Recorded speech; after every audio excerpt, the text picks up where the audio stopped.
আজকের এই ভিডিওতে যে কথাগুলো বলবো সেটা এক্সাম পয়েন্ট অফ ভিউতে বেশি পরিমাণে দামি।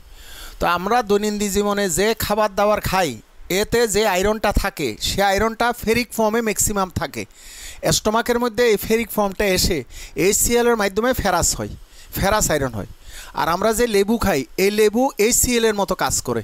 এই ফেরাস আয়রনটা ডিউডেনামে এসে অ্যাবজর্পশন হয়। ফেরিক ফর্ম অ্যাবজর্পশন হতে পারে না। ফেরাস ফর্ম ডিউডেনামে যখন আসে ডিউডেনামের মধ্যে দেখো এটা এন্টারোসাইট, এগুলো আমি একটা বড় এন্টারোসাইট আঁকছি। এই ফেরাস আয়রনটা এন্টারোসাইটের মধ্যে ঢুকলো। এখানে একটা প্রোটিন আছে অ্যাপোফেরিটিন, এটার সঙ্গে মিশে ফেরিটিন হবে। ফেরিটিন হইয়া ফেরাস আয়রনটা স্টোর থাকবে। তাহলে আমাদের ফেরিটিনটা কি? এটা স্টোর ফর্ম অফ আয়রন। এটা কোথায় থাকে? এটা মেইনলি এন্টারোসাইটে থাকে। আর কিছু ফেরাস ব্লাডে এসে ব্লাডের মধ্যে যে অ্যাপোট্রান্সফেরিন একটা প্রোটিন আছে এর সঙ্গে বাইন্ড হইয়া ট্রান্সফেরিন হয়, এবং এই ট্রান্সফেরিন যেখানে যেখানে আমাদের শরীরে আয়রনের দরকার সেখানে চলে যাবে। তো ট্রান্সফেরিন বোন মেরুতে গিয়া হিমোগ্লোবিন সিনথেসিস করবে, ট্রান্সফেরিন মাসেলে গিয়া মায়োগ্লোবিন সিনথেসিস করবে। তার মানে শরীরে যেখানে যেখানে আয়রনের দরকার সেখানে ট্রান্সফেরিন গিয়ে ট্রান্সফেরিন থেকে আয়রনটা দিবে। তো এখন দেখো আমাদের যে হিমোগ্লোবিন আছে, হিমোগ্লোবিনে আমরা জানি 4% হিম এবং এর ম্যাক্সিমামে হচ্ছে আয়রন, এবং 96% হচ্ছে গ্লুবিন। গ্লুবিন মানে প্রোটিন। তার মানে কারো যদি আয়রন ডিফিসিয়েন্সি এনিমিয়া, তার মানে হিমোগ্লোবিন লেভেল কমে যায়, তাইলে তো আয়রন ডিফিসিয়েন্সি এনিমিয়া।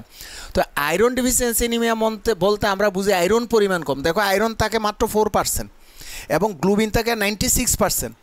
তো আমাদের এই অ্যাপোফেরিটিন এবং অ্যাপোট্রান্সফেরিন এগুলো কিন্তু একটু প্রোটিন। তো একটা আমাদের দেশের একটা গরিব মানুষ যদি যতই আয়রন খাক না কেন, সেই যদি প্রোটিন না খায় তাহলে আয়রন খাওয়ার পরেও প্রোটিনের সঙ্গে বাইন্ড হইতে পারবে না, স্টুল দিয়ে চলে যাবে। সেই জন্য গরিব মানুষরা মাছ মাংস ডিম এগুলো তো খেতে পারবে না। তো ওরা ডালটা খাইতেছে কি না সেটা আমাদেরকে এনশিওর করতে হবে। হয়তো অনেকে বলবে ডালের দাম বেশি, কিন্তু ডাল তো অল্প পাওয়া যায়। তো যা হোক, তো এই ডালের মধ্যে অ্যাপোফেরিটিন এবং অ্যাপোট্রান্সফেরিন আছে বিশেষ করে মুসুরি ডালে। সুতরাং আমাদের যাদের আয়রন ডিফিসিয়েন্সি এনিমিয়া হয় তাদের আয়রনের পাশাপাশি আমাকে প্রোটিন এনশিওর করতে হবে, বিশেষ করে মুসুরি ডাল। তো যা হোক, এখন হিম কন্টেনিং প্রোটিন এটা পরীক্ষাতে সবচেয়ে বেশি আসে। কোন প্রোটিনের মধ্যে হিম আছে অর্থাৎ আয়রন আছে? Haemoglobin, myoglobin, cytochrome, infinity star যুক্ত পড়া, এটা মনে রাখবা। এখন আসো আয়রন অ্যাবজর্পশন যে আমাদের শরীরে হয়, কারা কারা আয়রন অ্যাবজর্পশনকে স্টিমুলেট করে? ফেরাস ফর্ম অফ আয়রন অ্যাবজর্পশনকে স্টিমুলেট করে। স্টোমাকের মধ্যে যদি HCl থাকে তাইলে ওইটা ফের আয়রনকে অ্যাবজর্পশন করে। ব্লিডিং হিমোলাইসিস এগুলা যদি হয় আমাদের আয়রন অ্যাবজর্পশন বেশি হবে। হাই অ্যালটিটিউড, অ্যালকোহল এবং ভিটামিন সি আয়রন অ্যাবজর্পশনকে ত্বরান্বিত করে। পাশাপাশি ফসফেট আয়রন অ্যাবজর্পশন হইতে দেয় না। এইটা বেশি পরিমাণে দরকার, এটা পরীক্ষাতে আসে। আর এই যে আমি লেবুর কথা বললাম, এই লেবুতে অ্যাসকর্বিক অ্যাসিড থাকে, তার মানে ভিটামিন সি। এর উপকারিতা কি জানো? যদি আমি রেগুলার লেবু খাই তাহলে আমার এই যে ফেরিক ফর্মটা ফেরাস আয়রন হবে এবং সেটা ব্লাড গিয়ে হিমোগ্লোবিন সিনথেসিস হবে, এনার্জেটিক বেশি হব। এরপরে কোলেস্ট্রল লেভেল কমাবে, অ্যাথেরোস্ক্লেরোসিস হবে না, হাই ডেন্সিটি লাইপোপ্রোটিন বাড়াবে, লো ডেন্সিটি লাইপোপ্রোটিন কমাবে, হাইপার টেনশন হবে না, তাই স্ট্রোক হবে না, ইসকেমিক হার্ট ডিজিজ হবে না। অ্যাসকর্বিক অ্যাসিড কোলাজেনকে স্ট্রেনথেনিং করে বাই হাইড্রোক্সিলেশন। সেই জন্য আমরা ভিটামিন সি খাইলে আমাদের স্কিনের যে কোলাজেন আছে সেগুলো স্ট্রেনথেনিং হবে এবং আমাদের স্কিনের সৌন্দর্য বেড়ে যাবে। আর ভিটামিন সি অ্যান্টিঅক্সিডেন্ট হিসেবে কাজ করে, তার মানে তাড়াতাড়ি বুড়ো হওয়া থেকে বাঁচাবে এবং আমাদের ক্যান্সার হওয়া থেকে বাঁচাবে। এখন আসো, আমরা যে খাবার খাই এই খাবারের মধ্যে যে আয়রনটা আছে এই আয়রনের 10 to 15% আয়রন অ্যাবজর্পশন হয়। আর অ্যাবজর্পশনের সাধারণত ডিউডেনামে by active transport and or pinocytosis. Very very important এগুলো। Normal iron level in the blood ছেলেদের 23, মেয়েদের 19 মাইক্রোমোল পার লিটার। কোন ফর্মে স্টোর থাকে? হিমোগ্লোবিন 70%, মায়োগ্লোবিন 3% এবং ফেরিটিন 23% ফর্মে অ্যাবজর্পশন থাকে। তো ফেরিটিনটা কোথায় থাকে? এন্টারোসাইট এবং আদার সেলে থাকে। এই যে এন্টারোসাইটে ফেরিটিন হিসেবে জমা থাকে। ডেইলি লস 1 থেকে 2 মিলিগ্রাম এবং ইউরিন দিয়ে লস হয়, সোয়েট দিয়ে লস হয় এবং মিনিস্ট্রাল ব্লাড দিয়ে লস হয়। আচ্ছা, এইখানে একটা দামি জিনিস আছে, আয়রন ওভারলোড। আমরা যে আয়রন খাই এই আয়রনটা মেটাবলিজম আমাদের একটা জিনে করে, সেই জিনের নাম হচ্ছে HFE জিন। যদি HFE জিন যদি মিউটেশন হয় তাহলে আমাদের আয়রন মেটাবলিজম ঠিকমতো হবে না, আয়রনগুলো ব্লাডে জমা হবে। তো আয়রন ব্লাডে জমা হলে টিস্যুতে জমা হবে, তখন তাহাকে হিমোসিডারিন বলে।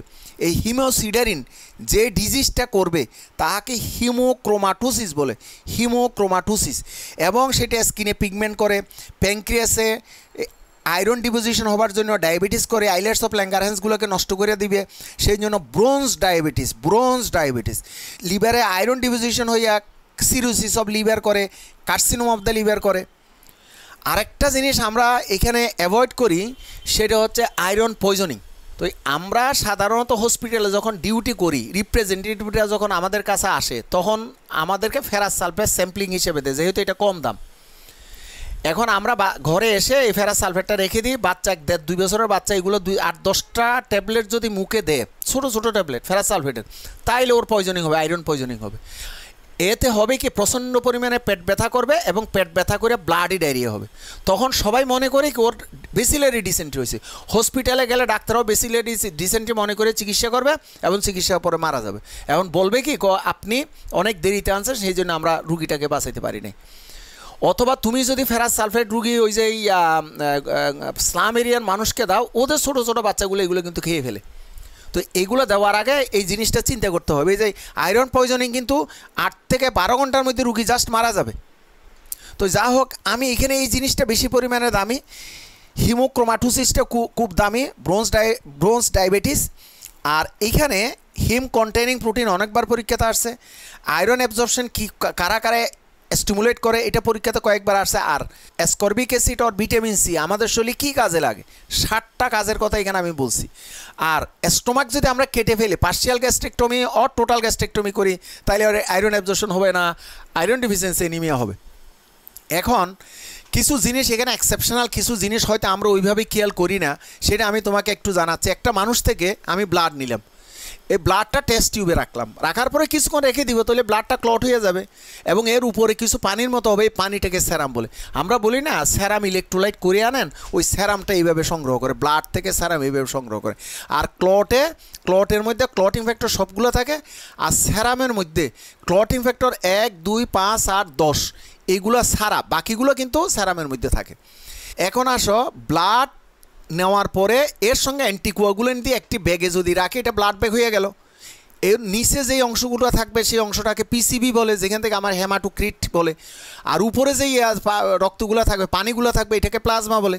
সুতরাং আমরা কীভাবে সেরাম বাইর করব, কীভাবে প্লাজমা বাইর করব, কীভাবে পিসিবি বাইর করব এবং পিসিবি বাইর করে হেমাটোক্রিট কীভাবে করব। আচ্ছা, আরেকটা ফ্যাক্টর আছে, সেটা হচ্ছে আমি ব্লাড নিলাম, অ্যান্টিকোয়াগুলেন্ট মিশিলাম, তারপর একটা ভার্টিক্যাল 2 পাশে ওপেনিং একটা টিউবের মধ্যে ওই ভার্টিক্যাল ওই ইএসআর টিউব আর কি রাখলাম, রাখার পরে আমি ইএসআর পাবো। এরপরে আরেকটা কৌশল হচ্ছে, আমি ব্লাড নিলাম, অ্যান্টিকোয়াগুলেন্ট মিশাইলাম, টেস্ট টিউবে রাখলাম, তারপর ওইটাকে সেন্ট্রিফিউজ করলাম। সেন্ট্রিফিউজ করলে আমি নিচে সেল পাবো যেখানে আরবিসি প্রিডোমিনেন্ট, আরবিসি বেশি থাকবে, উপরে প্লাজমা থাকলো, মাঝখানে একটা বাফি কোট থাকবে যেখানে ডাব্লিউবিসি এবং প্লেটিলেট আছে। এটা থিন হোয়াইট লেয়ারের মতো থাকবে। এটা কেন দরকার জানো বাফি কোট? ধরো লিউকুমিয়াতে অথবা সিভিয়ার ইনফেকশনে ডাব্লিউবিসি যদি বেড়ে যায়, তার মানে বাফি কোট বেড়ে গেলে আমরা বুঝবো যে এইটা হচ্ছে লিউকুমিয়া। এখন আসো আরেকটা জিনিস, ফ্রেশ ফ্রোজেন প্লাজমা। এটা কি, এটা আমি ফ্রেশ ব্লাড নিয়ে সেখান থেকে আমি প্লাজমাকে আইসোলেট করে প্লাজমাটাকে -30 ডিগ্রি সেন্টিগ্রেডে আমি স্টোর করে রাখবো। এবং ওই -30 ডিগ্রিতে রাখার জন্য প্লাজমার মধ্যে যেই ক্লটিং ফ্যাক্টরগুলো আছে সেগুলো কিন্তু ডেস্ট্রয় হবে না এবং প্রায় 1 থেকে 2 বছর পর্যন্ত রাখা যাবে। এবং সেই জন্য কারো যদি কোয়াগুলোপ্যাথি হয়, ডিআইসি হয়, তাইলে আমরা তাকে ওই ফ্রেশ ফ্রোজেন প্লাজমাটা দিতে পারবো।